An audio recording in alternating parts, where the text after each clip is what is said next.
quiet in here? I gotta be honest. It's easy to think about peace as a bubble. Ignoring the world so that you can chill out and get a little you time. Or maybe you think of peace as a simple agreement. You do your thing, I do mine. Then we don't have to worry about each other's problems or the ways we're different from each other. Or you might see peace as a big, grand thing. General, this treaty officially ends all wars. But true peace doesn't look like any of that. True peace is messy. It takes hard work and creativity. It says, how can I listen to you first before I speak? It says, how can I learn what it's like to walk in your shoes before I try to fix it? How can we get creative to find a way through? See, when you do the hard work of making peace, others can see God at work in you. That's why making peace is an amazing way to worship God with your life. Because worship, it's about more than just singing loud. It's all about living loud.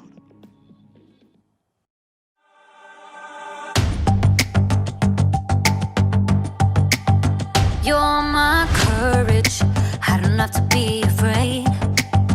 You're my fortress, no matter what comes my way.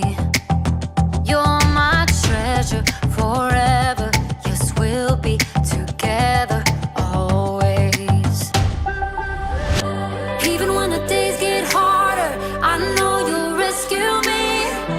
Even when the sky is darker, I know you'll bring me peace. You are my strength, you are my savior.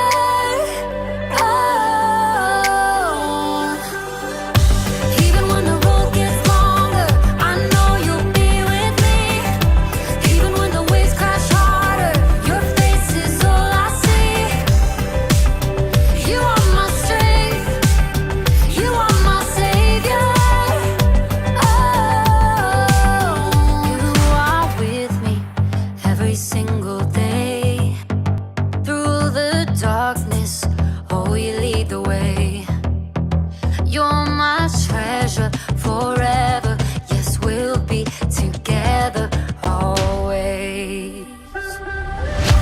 Even when the days get harder, I know you'll rescue me. Even when the sky is darker, I know you'll bring me peace. You are my strength, you are my savior.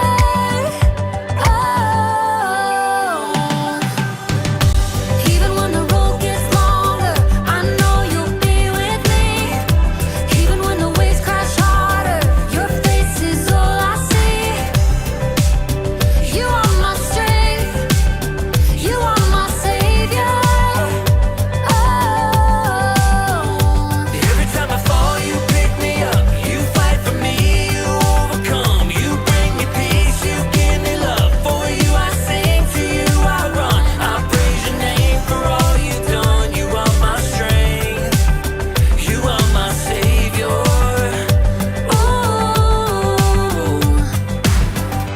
Even when the days get harder, I know you'll rescue me. Even when the sky is darker, I know you'll bring me peace. You are my strength, you are my savior.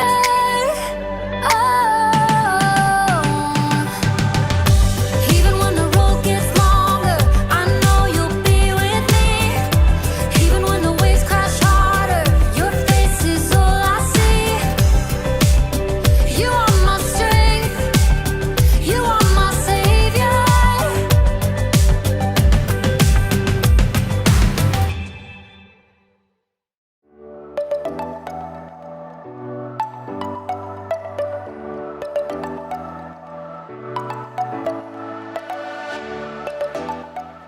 What's up, everybody? It's me, Jacob, and today you're gonna help me solve a mystery. The case of the mysterious envelope. Dun dun dun! What do you think it is? Is it a thank you gift? A prank? A peace offering? Actually, peace is what we're talking about today. Peace is proving you care more about each other than winning an argument. But that doesn't get me any closer to finding out what's inside this package. I feel like I should be wearing gloves for this. Yeah.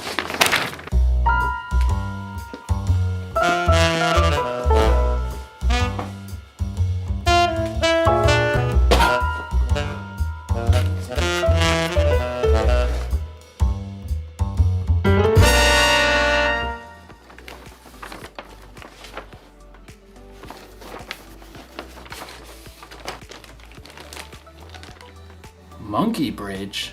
What's a monkey bridge? A few twigs and some string, but no instructions. Another mystery. Dun dun dun! I mean, clearly this is a bridge building kit. Well, maybe the sticks are the decking? But how do I...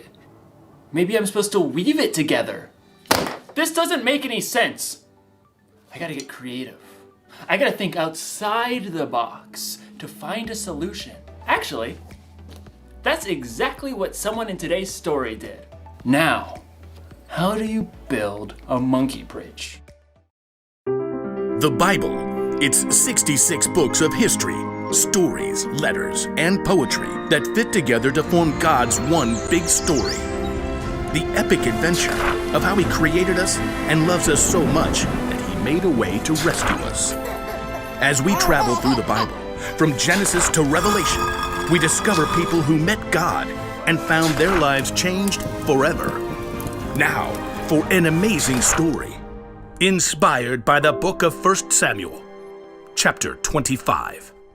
God had promised David would be king, but for now, King Saul ruled Israel.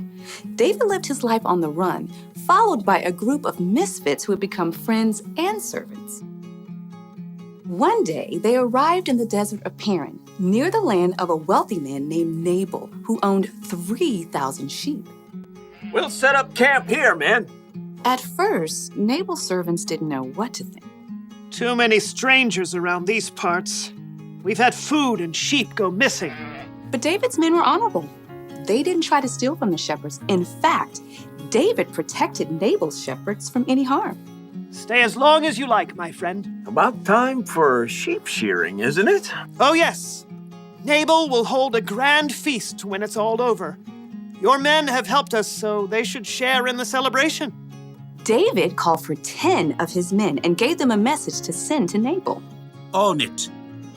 David's messengers hurried up the mountain to Nabal's estate and were brought to stand before him. Well, what do you want?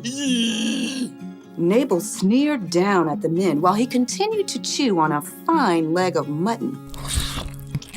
David says, may you live long, may things go well with you.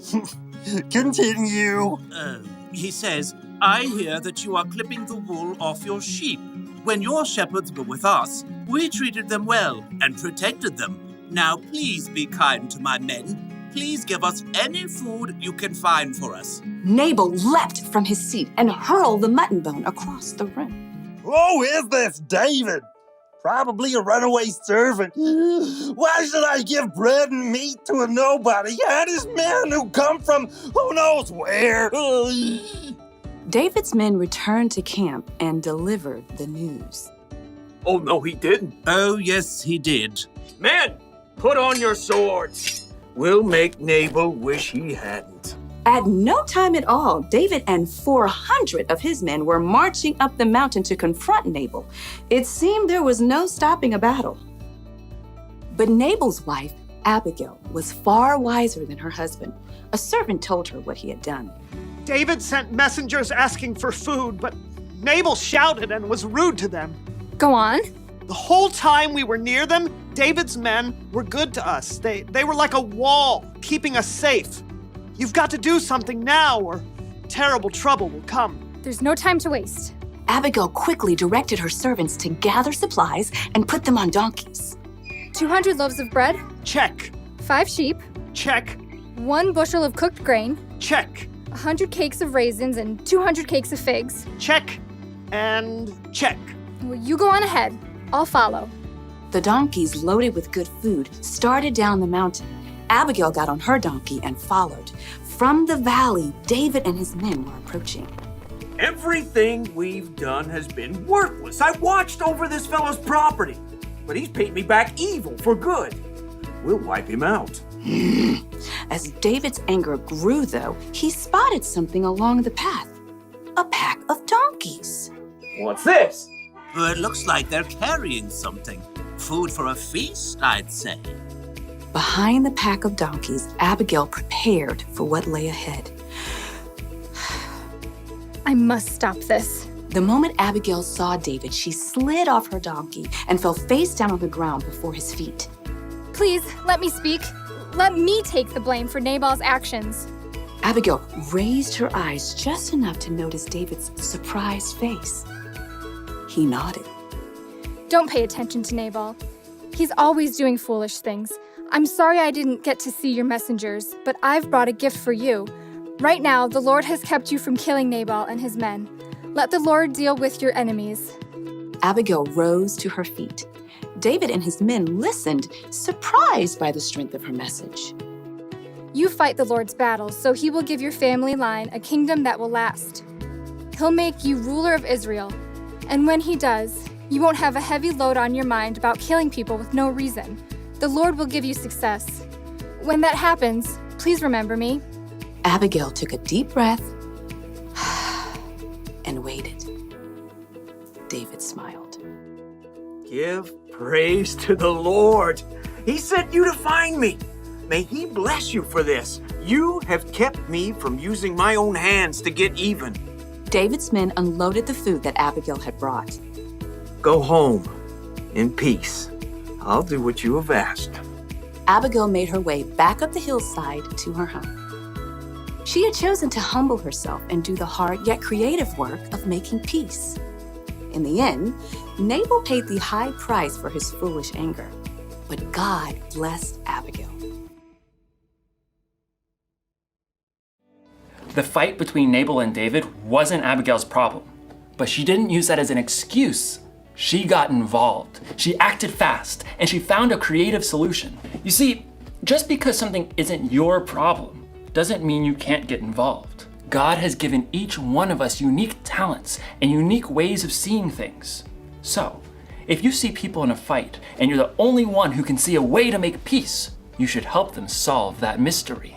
Jesus showed us how important making peace was to him when he gave his life on the cross. We can make peace with others by being part of the solution. You can help calm an argument between two people by making them laugh. You can suggest solutions to problems that others might not see. Or if a fight looks like it might get dangerous, you can find a grown-up to help keep the peace. The one thing to remember today is this: you can show you care about others by being part of the solution. So this week, be on the lookout for creative ways to build bridges between people in your small part of the world. I'm gonna have to get pretty creative myself. Here's what the bridge is supposed to look like. Mystery solved! You know, if that bridge was full-sized, I could cross an entire canyon on that one thin little rope. But first I'd need to solve my fear of heights problem. Dun dun dun! I'll see you next time!